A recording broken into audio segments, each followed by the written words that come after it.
All right. Today we're going to be talking about all of the planets in the ninth house in astrology, giving you the full meaning explained. First, we're going to be going through the physical manifestations of the ninth house and how each planet affects it.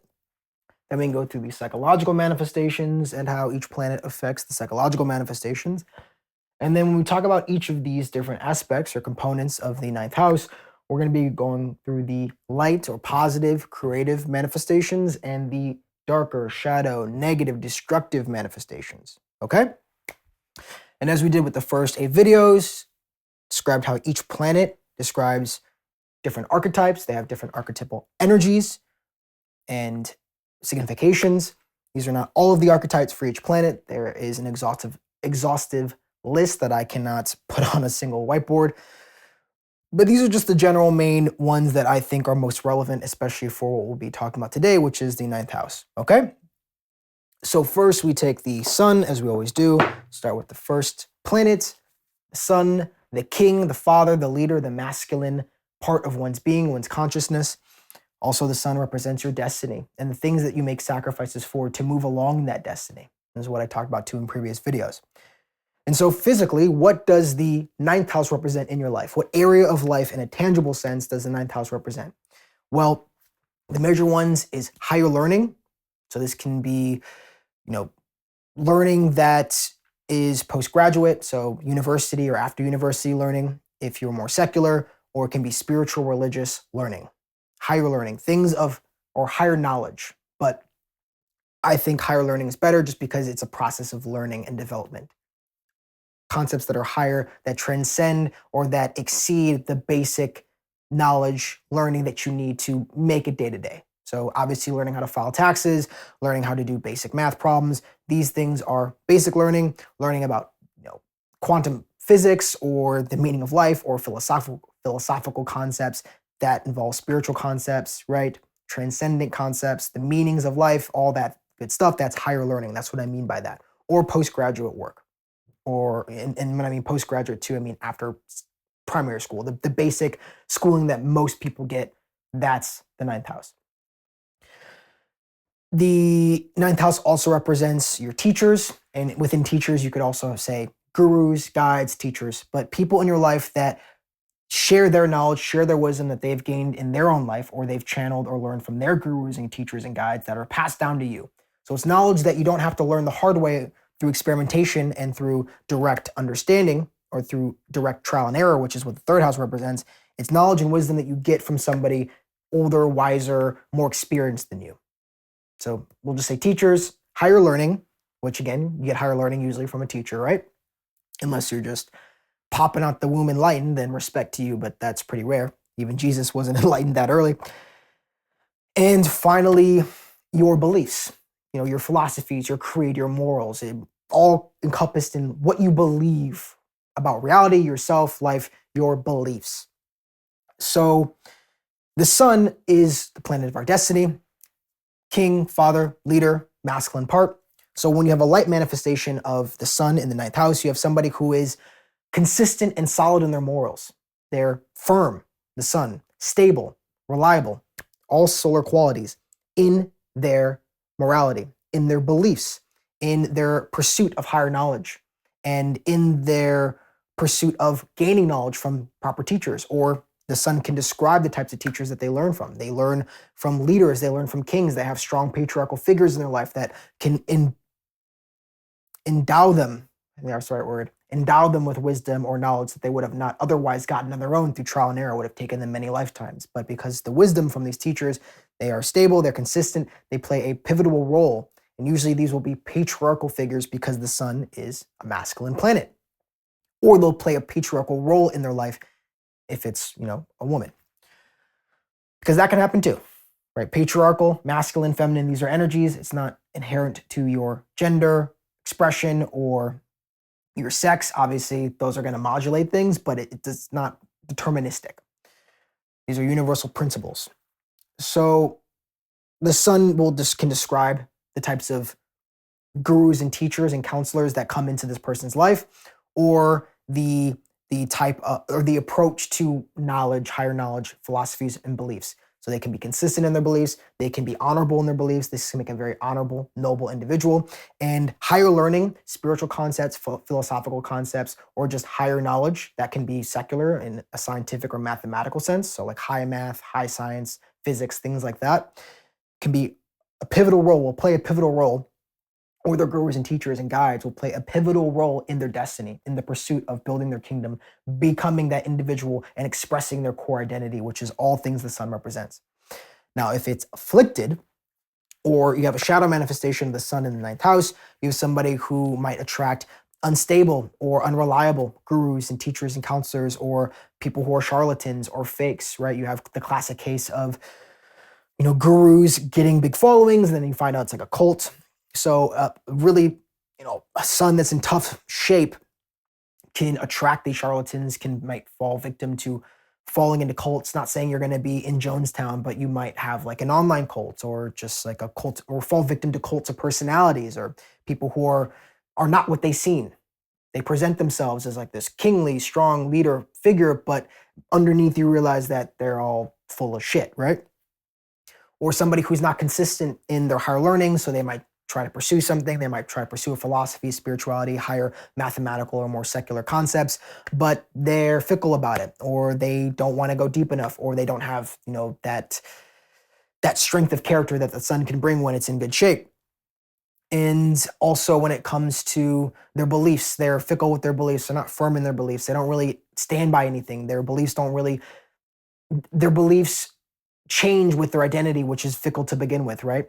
Because the sun is our core identity, so that means our beliefs will be very, very integral, and our morals is probably better because everyone's beliefs are part of their identity, right? I'm not really saying anything unique. So in this instance, we can more so say that one's moral framework, or the way that one conducts themselves, one's creed, is very core to their identity. Where you have some people who, like, they don't really care about how they maneuver through the world, or their beliefs or their creeds change a lot more. Well, that's an afflicted shadow manifestation of the sun. And this can be because the people in their lives, right, the parents too, which are also represented by the ninth house, weren't stable, honorable, noble, consistent, reliable figures in their life. They weren't able to learn that positive solar qualities from their gurus, teachers, guides, parents. You get the point. Okay, professors, also ninth house, professors for sure, which is just, representative of a teacher that is from a higher source, or accessing higher knowledge.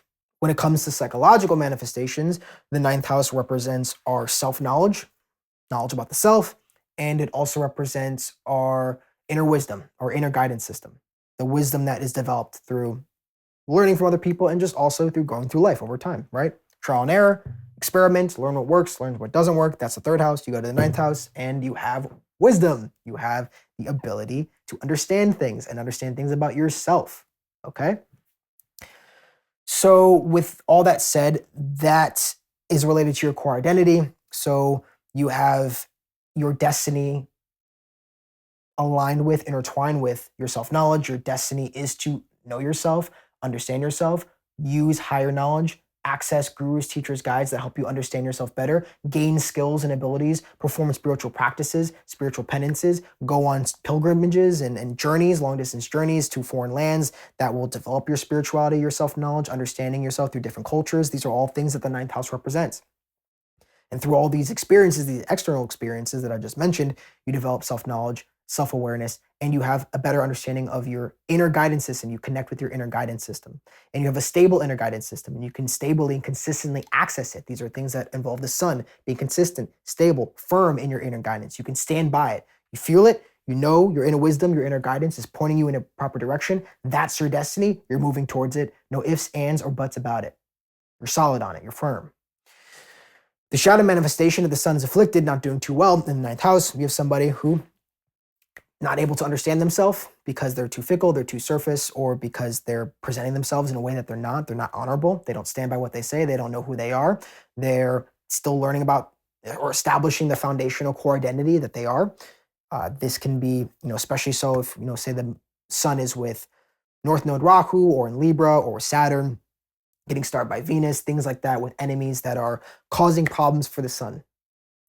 And this can cloud the natural dharmic qualities of the Kshatriya sun. And in regards to self-knowledge and then inner wisdom, same thing. One doesn't have the strength of character to stand by their inner wisdom. They might feel something is true. They might have that inner wisdom pointing them in a proper direction, but out of fear, insecurity, not feeling strong enough, not feeling like the king, the leader that they are, they defer to another authority figure, through a patriarchal figure or authority figure, but usually it's going to be a tyrannical authority figure or a unreliable authority figure that is actually not meant to guide them. It's meant to kill themselves, right? And so they will defer judgment, their guidance to somebody else when they're actually supposed to be following their own inner convictions, inner beliefs, inner guidance system. They're not standing solid by it. They're too reliant on the external world to gain that guidance, that wisdom, and that self-knowledge. Because at the end of the day, you can use gurus, you can have teachers and counselors, right? We all do, whether they're online or in person, right? Teachers, somebody raised us, those are signified by the ninth house. Doesn't have to be your biological parents. It's more of the people who raised you and the culture that you were born into, ninth house things. We all have these things, but at the end of the day, to fully understand yourself and know thyself, which is what the ninth house represents, you need to do the inner work and focus on yourself and take what resonates and let go of what doesn't resonate. And so an afflicted sun will have difficulty doing that in the ninth house.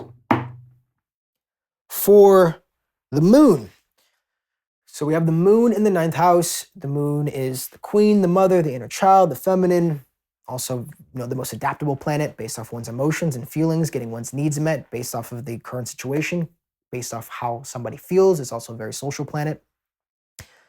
So the moon can describe somebody's gurus, teachers, guides, counselors. They can be nurturing, they can be caring, they can be more feminine in nature, more emotionally supportive, more emotionally caring. If obviously the moon is doing well, the ninth house is doing well, the ninth lord is doing well. If we're talking about higher knowledge that fulfills emotional needs, or it's about caring for other people, so somebody who goes to graduate school to become a therapist or maybe a nurse, or somebody who gets into caring professions, supportive professions, or you gain higher knowledge and higher learning through being a parent, through being a mother, or through caring for those weaker than you, or by interacting socially, emotionally, connecting with other people. You gain certain downloads, intuitive downloads, because the moon is all about intuition and imagination. And in regards to the third concept, your beliefs are very much emotionally grounded, right? Sun, your beliefs are core and central to your core identity and to your destiny, the kingdom you're supposed to be building. The moon, it's about comfort. You feel comforted by your beliefs and beliefs that support your emotional body. Wherever the moon is where you're going to feel comfortable, right? And so you'll feel comfortable in philosophical environments, spiritual environments, or learning about higher concepts, right? That are just above the basic survival needs that we need to just get through life here on earth in a tangible sense, but one that aligns with your dharma, with your natural state of being and your natural state of inner wisdom. And if the moon is afflicted, well, then you could have, similar to the sun being afflicted, but even more emotional turmoil with your counselors, emotional conflict with your teachers. There can be a fickleness on your end of not being able to be consistent and steadfast and firm. Or I guess should they say that that's more the sun. I got it mixed up there. Not being emotionally receptive and being emotionally closed off and fearful and insecure, taking guidance from other people, taking wisdom from other people, and having proper counselors and guides in your life. An afflicted moon can lead to addiction because the emotions are so very much connected to our addictions and our attachments, unhealthy attachments. And so somebody might prefer to, gain the transcendent understanding of the universe through a bottle of alcohol or at the end of, a crack pipe, as opposed to actually finding guidance and teachers. They're not attracting the right people in their life. Or those people are emotionally neglectful. The teachers, the guides, the parents, the culture that raised them don't support them emotionally. They don't feel comfortable around them. They feel this fear, the discomfort when it comes to learning higher concepts or in higher knowledge. They don't feel comfortable. They don't feel safe. They don't feel open and receptive to those things. And when it comes to beliefs, the beliefs are moving with their emotions. So they believe one thing that serves them and makes them feel comfortable at the moment. And it's pathological, right? It's not actually grounded in anything real. It's just based off of how they want to feel in that moment. And so they will attach a belief or say they believe something that makes them feel good in that moment. For worse, Psychologically speaking, from what comes to self-knowledge and inner wisdom, inner guidance system, somebody's very intuitive. They have a natural attunement with their emotions. They learn a lot about themselves through their emotions. Okay. You learn a lot about yourself with the sun in the ninth house through the actions you take and the things that you build and the character that you develop in this incarnation. The moon is all about the emotions. You have to really focus on your emotions, really understanding the textures, the information, the intense depth and wide scope of information that is held within each of your emotions that you're feeling in each moment. Being very internally aware is very important. Moon is a social planet, but it's very introverted in the sense, maybe not introverted, but introspective, the moon, because it's about the feeling and intuition and imagination and imagining things and imagining scenarios about yourself or recalling things, using your memory, the moon, to look back and understand why you acted the way you did it, to learn about yourself and understand what's going on internally and externally in your life. And then when it comes to the guidance system, intuition, your emotions, they're going to be guiding you. Very, very important. Your emotions are so important to find meaning and purpose, which are also ninth house concepts. And also marriage too, which is also the ninth house, which I forgot to mention. So somebody with the sun in the ninth house can have more consistent, long-term, stable relationships, or I should say relationships, marriage, union, but also a marriage that supports their destiny is going to be very important. The moon will have marriage that supports them emotionally and supports them, makes them feel comfortable if it's healthy. Obviously, you can reverse those two things. If you don't have a stable marriages, you'd have power struggles, you have ego battles going on in your marriage. Moon, you have emotional volatility and turmoil within the context of your marriage or the path you're walking on that gives you purpose and meaning in life. For the average person, usually that is marriage for the ninth house. But it can also be, if you're like a sannyasi, which I believe is somebody who is focused on their spiritual path, or if you're a brahmacharya, which is kind of like a master of something. So they focus their sexual energy or their energies towards a certain craft or creed or profession, career that they want to excel at. They want to be a great at something. But most people usually choose, when it comes to giving meaning and purpose to their life, they choose the marriage path, the union, children, things like that. That's how they pass on their legacy, is through people, human beings. But it's not everybody. And it's actually, ironically enough, becoming less and less that conventional marriage, child, nuclear family unit. And more so, you have people pursuing careers or pursuing spirituality, and that's kind of giving their life color. For me personally, I want all three. I'm selfish. So for Mars, we have the warrior, the general, the pioneer, the will, placed in the ninth house. You can have very strong-willed or even sometimes abrasive, but not necessarily in a bad way, or teachers, counselors, parental figures that have a warrior spirit can be, like I said, strong-willed, strong character, pioneering. So they might give you pioneering concepts or not innovative, but concepts that push things forward. They don't have to be innovative. They don't have to change the game, but they at least push the needle forward, or they push things forward. That's what Mars is all about, is the general, right? Leads the charge. Doesn't create like a new army or a new concept. That's more, Mercury can think of innovative things, or Jupiter, or even the sun, channeling higher concepts, channeling things from the higher self. But Mars is about, we have the plan and we just go head first. Somebody can also have a strong will, strong character in regards to gaining higher knowledge or training to, using their will and effort and problem-solving ability to overcome any obstacles that might stand in their way, any problems that might hold them back from gaining further knowledge, from succeeding in their development of their philosophies, their spirituality, their creed, whatever it may be. Can somebody who can put a lot of effort and be disciplined in their spiritual practices. And when it comes to their marriage, there can be strong personalities, fiery personalities as well, a lot of passion as well, and also can be a strong devotion to each other when you're facing the difficulties of life that Mars represents. And then finally, I feel like I'm forgetting one. I did marriage, higher knowledge, and then gurus, teachers. I think I already said that, parental figures, and your beliefs. So you can have very strong beliefs, very intense beliefs, passionate energy involving one's beliefs. It can be somebody who can be very much attached and fiery and willing to fight for their convictions and their beliefs when Mars is doing well. That's a good thing. Having a warrior spirit, being a spiritual warrior, can be seen with Mars in the ninth house. A strong indicator would be Mars in the ninth house or Mars in Sagittarius of a spiritual warrior. Okay. Now, if Mars is afflicted, ninth house, we're doing the shadow manifestations of Mars in the ninth house. You have somebody who might have abusive, overly aggressive parental figures, gurus, there also could be problems with lust or overt hunger. And so you're not getting the proper guidance or the proper support that you need in regards to your higher knowledge as well. There might be proneness to burnout, overextending oneself, or pure avoidance because you don't have that fire into you, don't have that hunger for higher knowledge. You don't really feel like it's worth your time. You'd rather just kind of sit around and hang out and have your basic survival needs met that are represented by Saturn and not really face the problems in life that might present themselves as you start to access higher and higher layers of reality and layers of knowledge and understanding.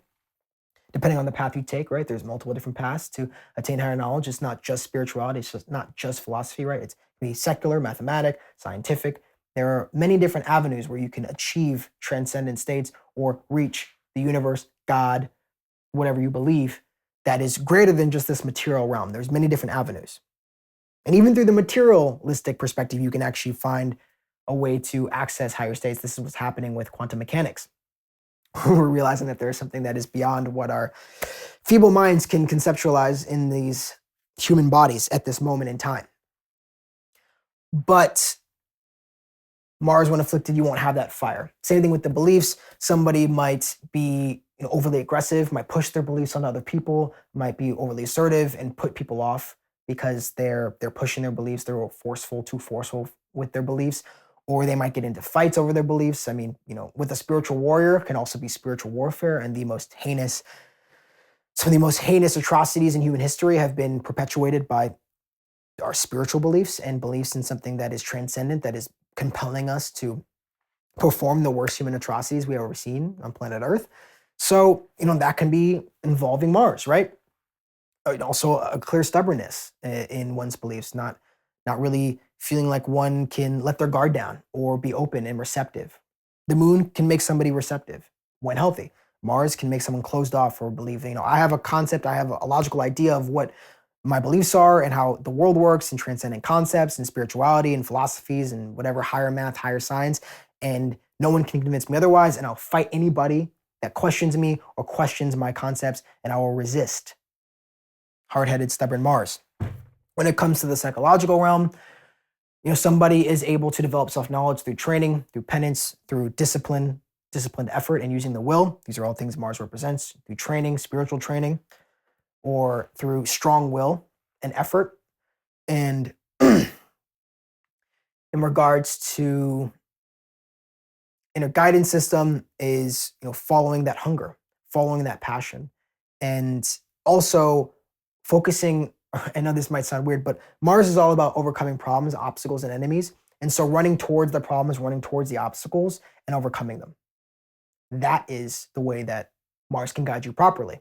Is, okay, where's there a problem? Where's there something that I can put my effort towards, where I can train and discipline myself to overcome that obstacle, that enemy, that problem, and I'm going to run towards it like a warrior, like a general, like the pioneer, and I'm going to solve it. And that is where your guidance system is taking you. That's where your inner wisdom is going to be developed, is through solving these problems, overcoming obstacles, fighting for your beliefs, and also being open to surrender, like a healthy Mars, like a healthy warrior, noble warrior, surrender when you've defeated, and walking the proper creed when you feel like this new thing that you've been defeated by, this new belief that makes more sense than your current beliefs, you're willing to surrender and adopt that belief and move on.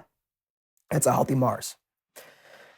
Psychologically speaking, unhealthy would be somebody who can't surrender their beliefs, like I said before, or gets caught up in fighting problems, and so they don't really learn about themselves when they're fighting problems. They have a resistance, they have a bloodlust, they have an intense hunger where they're just trying to fulfill their transient desires, which are things that Mars represents, and so they don't focus enough time on themselves and learning about themselves in the process of overcoming these enemies, of training. They don't train, they don't feel the will, they don't feel the energy.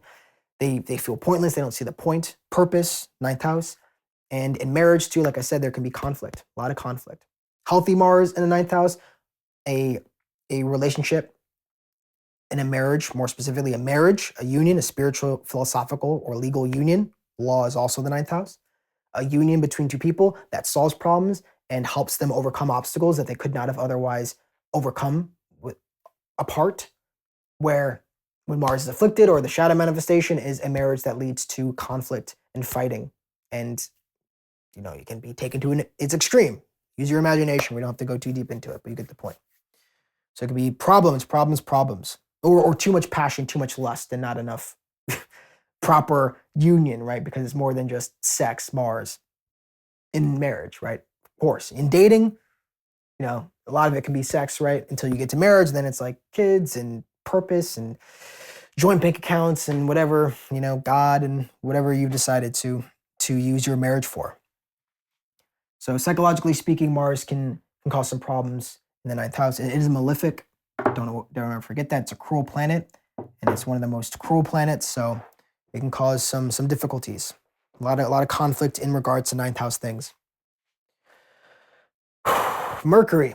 Mercury is the scientist, the observer, the detective, the intellect, right? The communicative faculties and the ability to plan and organize. And so in the ninth house, you have Mercury in regards to higher learning. Somebody can take a lot of intellectual approaches, somebody who might use linear thinking to learn about higher concepts, or use strategies or develop skills and abilities in regards to, gaining higher knowledge. Can be a very good student, can gather a lot of information, though one must be careful to not overly intellectualize and only focus on the intellect. That could be a shadow manifestation of Mercury in the ninth house, is somebody who's constantly intellectualizing and is not able to be present with these concepts, to meditate mindfully, but they're constantly thinking about different things and turning over concepts, and you get the point. So that could be Mercury in the ninth house. You also have, the gurus, guidance, and counselors. They can have a youthful, playful approach. They can have an experimental approach. They can be good at observing you and trying different things with you. They're not going to necessarily, if Mercury's doing well, or, if we're manifesting the light side when it comes to Mercury in the ninth, they're not going to be closed off to different opportunities. They might have different teaching styles with you, or they might be more receptive to what you need, your individualistic needs, or what makes you interested. You might have also a curiosity, a natural curiosity, and lighthearted approach, and a variety of different philosophies, spiritualities, and creeds going on, right? Or you have belief systems too. Lots of variety, lots of interest, lots of curiosity, lots of information, lots of skill development, and using your intellect to dissect many different things, and then coming together to create something new if you are an innovative soul. I don't have Mercury in the ninth house, but Gemini is the ninth sign, and then the ninth Lord Mercury is in my first house. And so I've learned a lot of different philosophies. I've learned a lot of different spiritual paths and higher knowledge paths, and pursued many different things because I'm intellectually curious about these things. And as I start to delve deeper and deeper and deeper, I learn more, and then I gain more conviction in these concepts because I've seen them actually be applied in a more tangible way and produce results. Like, these are things that Mercury does. So it can be really beneficial to have Mercury in the ninth house. It can do well there because it gives you the preliminary steps, the intellect, to get you to the goal, but it is not the goal. Never forget, it's not like Jupiter or the sun. And marriage too can have a good communication, have a playfulness, lightheartedness, can have good friendships within the marriage between the two partners. Obviously, if we're doing the shadow manifestation, there can be a lot of miscommunication, lack of communication, and a dullness and an over seriousness to the relationship if Mercury's not doing well. If you manifest the shadow in the ninth house, you also have higher knowledge. So over intellectualizing things, not really understanding and integrating the concepts, but just ruminating on them and thinking about them and thinking you're going to get to the end using your intellect. There may be, a trivialness to your teachers and counselors. Might be too much talking, not enough being and understanding, like I said. Or there can be a dullness or an over seriousness if Mercury is afflicted or not doing well, because Mercury makes things fun. So usually wherever Mercury is, if it's doing okay, if it's doing well, it'll make that area of life fun for you. Okay? So, Mercury in the seventh can make relationships fun, can have lots of games and playfulness involving, your relationships, partnerships, exchanges. children can make the children very curious, or you very curious with your children, or lots of playfulness and lots of games and things like that. Ninth house, your philosophies, your higher knowledge, your interactions with teachers and counselors and gurus, it can feel like a game, can feel fun. It can be a fun thing. But the danger is that you trivialize it and you don't take it seriously enough. That's when Mercury can be afflicted, or it's overly serious. There's no fun. There's no curiosity. You're just doing it because you feel like you're forced to be doing it. This is the concept, again, of the shadow being at the extremes and the light, the healthy, creative aspects being in the middle, seeking balance. When it comes to these psychological manifestations, one's inner wisdom and self-knowledge is learned through techniques, trial and error, experimentation, being the scientist, being the detective, using one's intellect. Mercurial things can lead to self-knowledge and understanding. Trying different things, having a variety of different paths and creeds and beliefs, right, can eventually lead to self-knowledge. And one's inner wisdom is through one's curiosity, what you find interesting, what tickles your fancy is part of your inner wisdom, inner guidance system with Mercury in the ninth. What skills you feel like you can develop really well. And in the skills you develop, the abilities that you develop through your interests, through your hobbies, through your intellect will continue to point you in the proper direction. Mercury is afflicted, well, you don't really have a curiosity, you don't really have a desire to learn about yourself, you can't develop the skills and abilities for self-knowledge, you feel stunted, you feel dull and drab and overly reserved, and so there is a seriousness. Or the opposite, overly trivial, focusing too much on having fun, on your curiosities, on your interests, on the surface, and not getting deep enough, not really embodying and integrating the wisdom, the information, the higher knowledge that the ninth house represents. Okay? Too focused on the facts, not enough on the concepts and the knowledge. Information is different than knowledge. Knowing, inner knowing is the ninth house. Third house is information, intellect, facts, things you accumulate. And as you probably know, especially with current politics and the state of the world, right? Information can be manipulated. Facts and data can be manipulated, but nothing can be a substitute for true knowing, true wisdom. Remember that. Now we have Venus in the ninth house. On its face does well.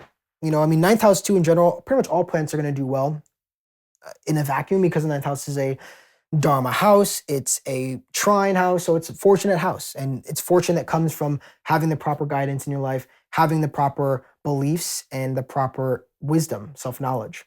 You attract fortune in your life because of the wisdom, the things you've learned from people smarter than you. Venus is the diplomat, the partner, the pleaser, the relating aspect of one's consciousness.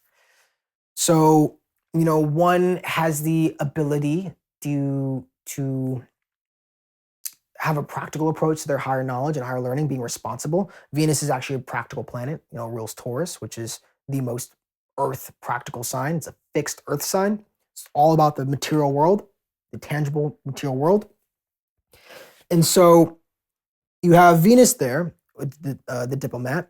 So one can learn about diplomacy, gain higher knowledge in relationships, have gurus and teachers and counselors that are very graceful, that help one maneuver the practical world or stimulate the senses, be supportive of one's luxurious or sensorial comforts and desires. Having healthy relationships too, having proper and healthy beliefs around relationships, being able to commit and devote oneself to one's marriage. Venus is also about devotion. You have Venus in the ninth house of marriage, which also is aligned with the Navamsha, the divisional chart, the most important divisional chart that it represents our marriage and our path in life, where Venus is the most important planet in the ninth divisional chart, the Navamsha, that many people who study Vedic astrology and understand Vedic astrology will very much understand what I'm saying. So Venus in the ninth is very important. Somebody can be devoted, can be committed, can be responsible, make the right choices. Venus, make the right choices in life because of they got proper guidance. They had the right teachers because they choose the right teachers. They make the right choices, right? They choose the right beliefs that are aligned with making sure their material body is doing well and that they're stimulated and that their senses are being taken care of and they feel fulfilled in a material sense, in an external sense, Venus, and they're fulfilled in their relationships, okay? And then marriage, same thing. They're responsible, they're diplomatic, they're They're pleasing. They find pleasing partners. They have beautiful partners. And when I mean partners, I mean marriage partners, not more transient partners that are the seventh house, like that come and go more often. Marriage, it's supposed to be for life. These are long-term spiritual union partners. So when it comes to your marriage partner, beautiful, graceful, or you are beautiful and graceful within the concept, within the, not the concept, but within the arena of your relationship or your marriage, I mean. So a lot of good things can bring a lot of beauty and grace. I have I have a family member and a close friend that has Venus there, and they're very responsible. They make the right choices, and they've built beautiful lives for themselves because there's a lot of wisdom with Venus, and Venus is all about aesthetics, beauty, luxuries, and so they make the right choices using their wisdom, and they got proper guidance, and they pursued higher learning responsibly and did well in school to manifest a beautiful life. Venus, external life at least. Afflicted Venus, not doing well, and also both those people have Venus in Taurus. So Venus is doing well. It's in its own sign, and it's not really heavily afflicted by any enemies. But Venus afflicted, the shadow manifestation, is somebody who makes the wrong choices and leads to lack of wisdom, lack of knowledge. They choose the wrong gurus, teachers, counselors. They're not able to commit themselves or devote themselves to their partner, to their marriage partner specifically, or to their path, the path they've chosen in life. They are overly focused on the practical material world, and they don't really access the purpose, the meaning, the transcendental and philosophical and spiritual aspects that the ninth house represents, because Venus is a practical sign, practical planet, and it can make somebody overly vain, overly focused on material luxuries, overly focused on sensual pleasures at the expense of higher knowledge and higher wisdom. So they can be too grounded, stuck on the ground, living a boring, empty life that's just focused on material pleasures. And I believe that hit all the points. And also overly focused on pleasing their counselors and not being willing to question or push back against authority figures or through parental figures more specifically, or push back against their teachers. So whatever their counselor says, whatever their guru says, whatever their teacher says, their parental figures say, all ninth house, they just go along with it because they want to please them and they want their approval and validation. Mars is willing to push back and fight back, and that's a beautiful quality of Mars, is that they're willing to be like, hey, yeah, that really makes sense. That doesn't make logical sense, Mars. I don't really agree with that. It's something inside of me doesn't align, things like that. But also, the opposite is that somebody who's overly combative with their teachers, parental figures, or their parental figures, teachers are overly combative towards them or other people. You get the point. You get that overactive Mars energy. Or here you have overactive Venus energy. From a psychological standpoint, you have somebody who gains self-knowledge through their relationships and through exchanging with the outside and through, achieving external fulfillment and satisfaction, right? You wouldn't think that. Like, how could someone gain self-knowledge, or how could someone gain philosophical understanding or spiritual transcendence or proper beliefs with Venus things, which are material things in the senses? Well, to properly pursue your spiritual path, you need a solid foundation. You need to make sure that you have the comforts and your body is in decent space. You have the time and energy, able to rejuvenate yourself, Venus, relax, Venus, rejuvenate yourself, so then you're fresh and you have the energy to meditate, yoga, spiritual penance,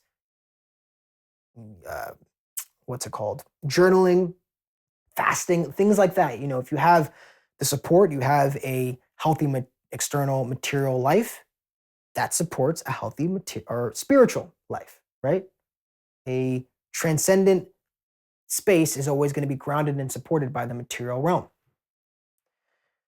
At least if you're a human. If you're a higher being, then it doesn't really matter. But we're not that right now. We're humans. So we got to work with what we have. We got to take care of our bodies. We got to make sure things are clean and nice, right? It makes it easier. Can you still get enlightened in those other environments? For sure, but it's a lot harder. It's a lot more difficult. Lowers the probability. So, it's up to you. You make your life and spiritual path a lot easier if you take care of Venus things and have good relationships and have good partnerships, because you learn about yourself through the mirror of your partner. Partners are your mirror, right? Venus. So healthy Venus, you learn about yourself through other people and your shadow being triggered by other people. And you're able to learn and make the right choices too. Choose the right partners that will lead to the most spiritual development and philosophical improvement. And like I said, self-knowledge and yeah, inner guidance system too. It's just a natural, intuitive. Venus is a feminine sign. So you just have a natural ability to choose the right path because Venus is all about making choices. Libra. If it's afflicted, you make the wrong choices, you attract, difficult partners, or you're not able to attract any partners. And so you don't have that mirror for yourself. You're not able to learn through your relationships. You keep making the same mistakes over and over again, attracting toxic partners. You're overly materialistic, overly focused on sensorial pleasures and fulfillment, and you don't really take time to learn about yourself. So, like I said, a solid, healthy, sustainable environment, Venus, natural environment too. Venus is all about nature and naturalness. That supports a spiritual life, but sometimes somebody can kind of miss the forest for the trees. They overly focus on all those things and they never actually get to the meditation part. They never get to the spiritual development part. They never get to accessing or learning from a guru or a wise elder or teacher. They didn't have the best parental figures that taught them anything more than just the material realm and aesthetic pleasure and sensorial pleasures. So that is Venus in the 9th house. And then also, afflicted Mars too, afflicted Venus could definitely lead to infidelity, even, and afflicted Saturn as well. Not inherently, or even North Node Rahu too, especially, which I will later on, subscribe, stick with us because I will be doing Rahu and Ketu through all the houses at some point. So bear with me. I haven't forgot those planets. They're just so important that they kind of need their own video. This video would be like 2 hours long if I did Rahu and Ketu as well. Actually, it might be more. So patience. And if you're resonating with this, or if you continue to, have questions or whatever, please ask me down below. I'm always happy to answer and interact with you guys. I love hearing your perspectives and your stories. I learn more about myself and the world around me when you guys share your chart information. So please continue. I appreciate it. Jupiter naturally does well here. It's a benefic in a fortune house, the trine house. So I almost said Venus. Jupiter, wherever it goes, it provides fortune, expansion. It provides, luck, right? But also natural wisdom. So you have the wisdom, fortune, guru, guide, priest, philosophical guide planet in its natural house, right? A house that it just naturally aligns with. Also planet of creativity, progeny, children. So this can be good for marriage when it comes to producing children or having a fortunate partner or having a lot of abundance within the context of one's marriage, a lot of wealth, whether that be spiritual wealth or material wealth, depends on the person, depends on the sign, depends on the aspects. When it comes to one's gurus and teachers, again, we're doing the light manifestation. These teachers, gurus give a lot of purpose. They give a lot of meaning. They are able to see the bigger picture. They're able to put things in perspective. They give wisdom that leads to fortune and wealth and abundance in one's life. Somebody has the creative intelligence and the knowledge to pursue higher knowledge and pursue higher wisdom. They have the joy, right? They have the abundance within them to learn all these things and gain and really understand concepts, right? And really know it internally. That's Jupiter, right? Gathering information, like I said, is Mercury, 3rd house, but knowing something, truly understanding it and integrating it into your life, that's Jupiter.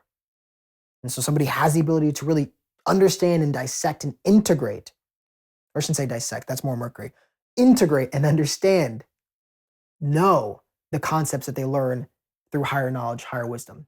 And also just a naturally, gifted philosopher, gifted spiritual guru can become a guru themselves and are exposed to just really healthy counselors, parental figures, and beliefs too. Beliefs that are more positive, expansive, generous, forgiveness. Those are beliefs that will be fueled by Jupiter and its positive inclinations as the best benefic, in my opinion. The greatest malefic, which is usually, I think that's said, it's the greater malefic is what it's said in Western astrology. Correct me if I'm wrong, but I'm pretty sure that's the term they use. Now, the negative manifestation could be an arrogance or, an overabundance, an overindulgence involving one's higher knowledge, or, in marriage might be hard to settle down because you want multiple partners, or there can be condescension, like I said, arrogance, over-optimism within the context of marriage, meaning it's going to be greater than it actually is, and then you get into it, and then, oh my God, it's not as good as I wanted to. Jupiter can have the problem of making us go into situations that we feel very optimistic about, very hopeful for, bring us a lot of joy initially, and then we realize that, reality isn't all that it's cracked up to be, and that people are people, or scenarios are scenarios, and that's just life here on Earth, that it's not always going to be sunshines and daisies. So Jupiter can have some very sobering moments, overly going into things overly enthusiastically. Gurus and teachers might seem better than they are, or they might be arrogant, or they might not actually have a lot of wisdom to share. They might not have a lot of purpose and meaning they can give to your life because they're more surface. Again, this is based off of Jupiter, the Lord, ninth Lord, how this planet is doing and the house is doing. And so that's a shadow manifestation of there is this facade and belief in something higher than oneself, but it also, too, another thing that can happen is you ignore the experimentation. You can have somebody who can become overly dogmatic. My beliefs are the right way, I believe it, and they're not going to listen or actually even try them out. They just believe it. My guru told me it, and I believe it. That's it. And so they can become dogmatic, and also, again, subject to charlatans, vulnerable to fake gurus, because they just believe what they're told with great optimism and hope, without really dissecting and working with it and experimenting with those beliefs to see if they're actually legitimate. Third house. Psychologically, inner knowledge, self-knowledge, so one is able to perform spiritual practices, again, attract the right people in their life. And I mean people, I mean gurus, counselors, priests, philosophers that help them understand themselves. They have a natural inner wisdom, an inner knowing that is very loud and prominent and very wise naturally. So they kind of come in more gifted, more fortunate when it comes to knowing what path they need to take in life. And the purpose and meaning they find in life is just naturally more abundant. If Jupiter's afflicted or it's weak, well, then there's a lack of it. There's a lack of understanding. There's a lack of self-knowledge because there doesn't really seem like there's a point, or there's an over-focus on being happy and joyful and exploring and having lots of adventures and experiencing different cultures and things like that, and not really integrating it. And that's, if Jupiter's afflicted, not doing well. Or let's say finding oneself in the wrong experiences, or let's say not wrong, but experiences that don't really actually align with one's true dharma and will facilitate actual self-knowledge that's aligned with that person's natural state of being, which is what dharma houses represent. Okay, and now we have the final planet that I was put in the 8th house, Saturn. Servant, elderly, authoritarian, shadow planets in the 9th. So, this can be a little tougher, right? Like I've said, wherever Saturn goes, it's going to be difficult. It will be softened, though, by the 9th house. Saturn gets softened in the 5th and 9th house because those are trine fortune houses. In the 1st house, it causes more problems because it's front and center. You got Saturn stuff, but positive aspects, you have somebody who's disciplined, resilient, has a lot of grit to pursue higher knowledge, to follow their guru's teachings and counselors. They can have a realistic approach to philosophies and higher concepts. They don't go in gung-ho or overly optimistic like an afflicted Jupiter. They have a realistic perspective of realistic and sober perspective, in the sense that they're not going to expect the moon from something, or they're going to have a healthy level of skepticism when it comes to gurus, teachers, counselors, and even their parental figures in life. When it comes to their beliefs, they have long-term beliefs that are stable, and those beliefs align them with their path and help them avoid things that will be a distraction to them, because Saturn helps you avoid distractions, avoid things that don't align with your destiny, the sun, represented by the sun. And marriage can have, last longer. There can be a resilience and a discipline within marriage. Can be stoic and sober, but that's not inherently a bad thing. You also can have, less marriages or more alignment in marriage because there's less distractions going on. There's less excess. There's less, again, overabundance or people pleasing happening, or trivial concepts like Mercury, or fighting like Mars, emotional turmoil like Moon, or ego battles and conflict like the sun. But also on the shadow side, you can have, the marriage itself can feel overly restrictive, leading to extensive constraints. Because Saturn tends to do that, right? It produces discipline. My apologies, one second. I don't know what's going on with my throat today. Okay, so Saturn can create discipline. It can create restrictions. And so that can, almost feel like a claustrophobic marriage or a marriage that's overly realistic and too sober and not really purposeful and expansive, like the ninth house likes to do.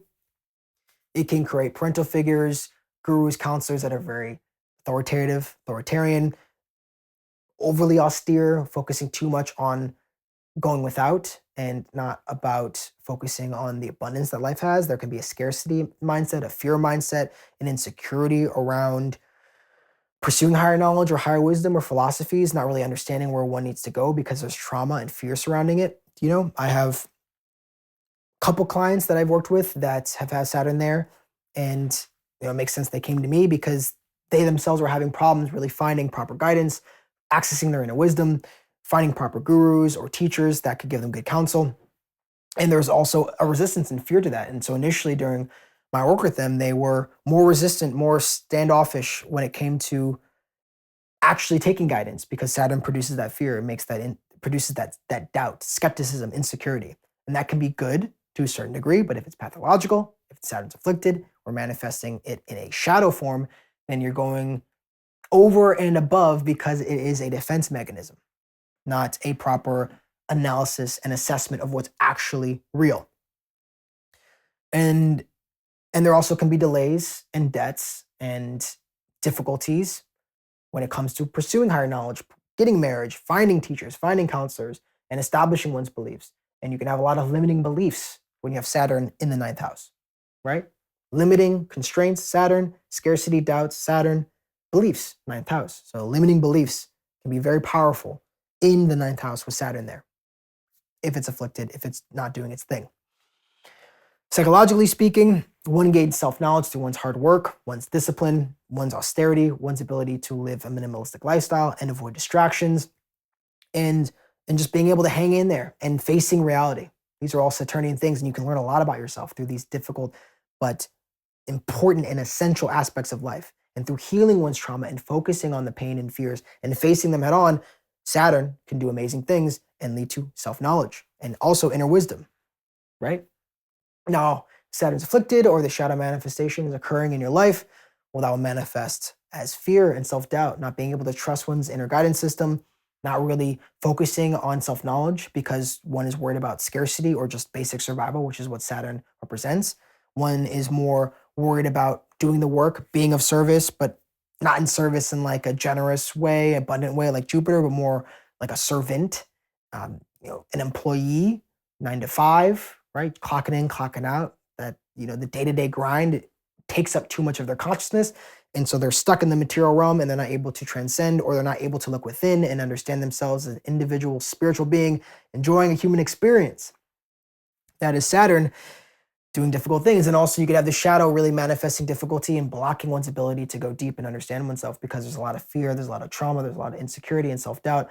And so it's blocking them from really looking at themselves in an unfiltered, undistorted way, right?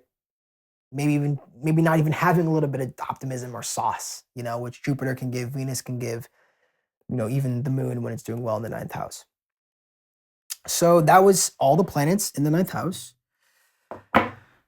I appreciate you for watching and getting this far. We're going to be doing all 12 houses, so subscribe, continue on the journey. I'm giving away free courses like they're hotcakes. And right now we're doing all the planets and all the houses. And in the next video, if you can count, you guessed it right, we're doing the 10th house in astrology. All of these planets, we're doing the same thing we've been doing with all the other houses in this series. I will see you in the next video. Cheers.